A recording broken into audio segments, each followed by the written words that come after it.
All vanity. Vanity, vanity, vanity. Everything what is in the world is vanity. Hello, my dear friends. I suppose you are all doing. The book of Ecclesiasticus, a kind of reality of this world and life. It is saying, vanity of vanities, says Kohelet.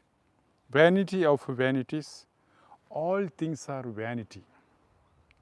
Here is one who has labored with wisdom and knowledge and skill, and yet to another who has not labored over it, he must leave property.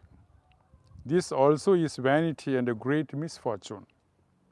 For what profit comes to man from all the toil and anxiety of heart with which he has labored under the sun? All his days sorrow and grief are his occupation. Even at night his mind is not at rest. This also is vanity.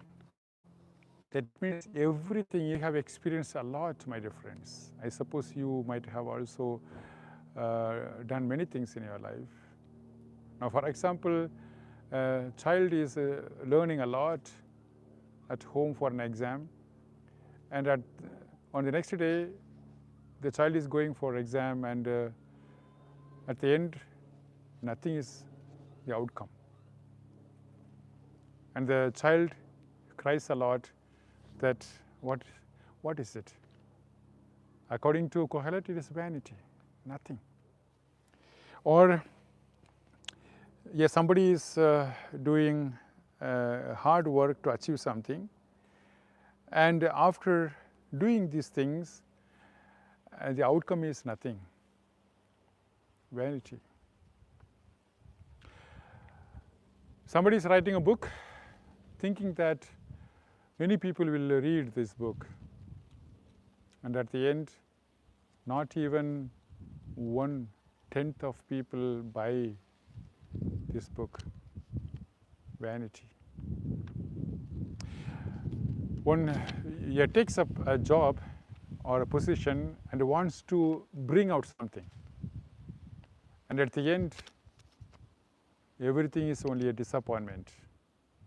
All things what we have thought or what we have planned, nothing has happened. Vanity. Two people, they decide to get married, and they think that they will make a wonderful family, and after some years they have come to know vanity. Nothing has worked out. The whole dream of starting a family has not helped a lot. Vanity, vanity, vanity. The human beings work a lot, and at the end, they don't get anything back. What is it, everything? That means Kohelet is trying to say, actually in the world there are a lot of experiences where we cannot say what is the outcome of all these things. Even our own life, my dear friends, honestly speaking, is vanity. I'm living already 53 years. What is the outcome of my life? And maybe I live another 20, 30, 40, 50 years. And at the end, when I'm lying in my cemetery, in my graveyard, what can I say what my life was? That means, in a sense, everything is vanity. Everything is nothing. In this situation, maybe you may think, okay, what do you want to say now? If everything is vanity, why we have to live here? We can all kill ourselves and we can go away. There, my dear friends, the Bible wants to bring us another direction. Namely, he is trying to say, I mean, the Bible is trying to say that look what for your heart the best is. Or in a sense, what is good for the soul. That means you cannot just go on taking the things, collecting the things, collecting money, building the houses, and think that everything will be good if you're having this and that. And if you attain a position or a power, and everything will be good and so on. The Bible says you are stupid. Because you are having a goal which is only for your body or for this life. Bible wants to open our hearts for something else.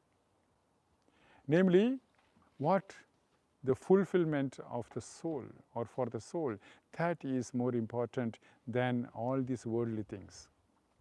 That means a Christian is called or invited to go very close to his own life. The life is not only body, the life is not only the material things, the life is something spiritual. It has to do something with the soul.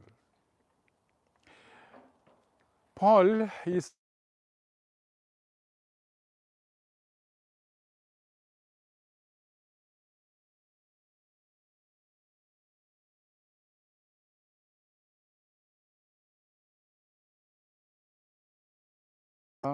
for the vanity.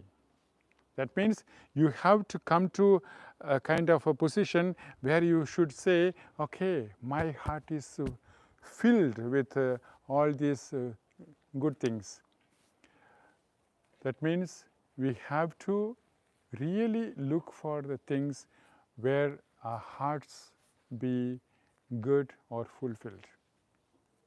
That means we have to have a kind of knowledge, and also we should feel that the life has to end with God. That means in the sense how God is living in me, living with me, that makes me understand the things. It makes me also to strive something in my life which will be lasting for long time or forever. That is the interest of the Bible. The Bible does not say that all the earthly things are bad. On the contrary, the Bible is saying that you have to learn what is good for heaven. So, my dear friends, actually, when we think about the whole thing, according to Paul, we can say that we should be dead for this life, and we should be resurrected for the heavenly life. That means every Christian who is actually baptized in the name of God, he is actually dead for this life. He is dead for this life, and he is resurrected for the next life. That means the resurrection or the new life for a Christian is not coming after his bodily death. On the contrary, in the sense when he is saying no to the evil, and he is taking the baptism, and he is baptized for God, in that time he is dead for the sins, and he is actually for the resurrection. That is a beautiful knowledge which I am getting from Paul. That means every Christian is actually a new life. But the problem is that many Christians, they are living still in the sin. That means they don't have any interest to live the new life which they have received through their baptism. That means the baptism is something to show us that we are not people of this world. We are living in this world, but we are not of this world. We are of heaven. We are of the realm or the world of God. That means in our thoughts, in our speech, and in our actions, we have to really do, think, and speak what is heavenly. That means the heaven, that means the everlasting life which is waiting for us, that is more important than the earthly life.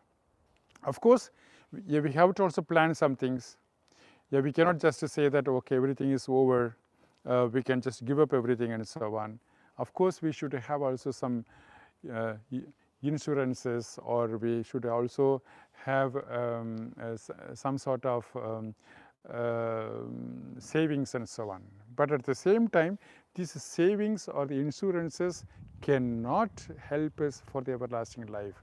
And many of the time, if I say that the life which we are having is actually a gift from God. That means God, then our hearts, our mind, everything should always think about the life with God. God will take care of us. He will be with us. He will see to it that our life is good. That means we have to open our hearts for others. That means there are many people who are deprived of property, who are deprived of education, who are deprived of real medical care. For all these people, the people who are having money, who are able to do something, they have to do. That is why I too have started a trust for the people in Tamil Nadu to help them out in whatever way it is possible. Just now we had a case where a man lost his leg, and we supported a wheelchair for this man. Now he is very happy, I suppose. So like that, there are so many people who are really waiting for the help. That means if the rich people, the so-called rich people, if they are willing to share their things in the, with the knowledge that God is for them, and God is trying to demand from them that they have to share with other people, then the world will be good. On the coming Tuesday, I am starting a trust which can support the trust in Tamil Nadu.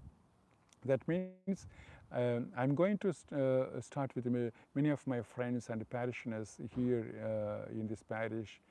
And already there are about 65 people who have said yes to the membership to this trust, which made me very, very happy. That means I'm so happy that I can start with so many people for this good work. Maybe you also have an interest. You can write to me whether you want to join also, so that we can really show the world of God, which is love, which is compassion, which is sharing.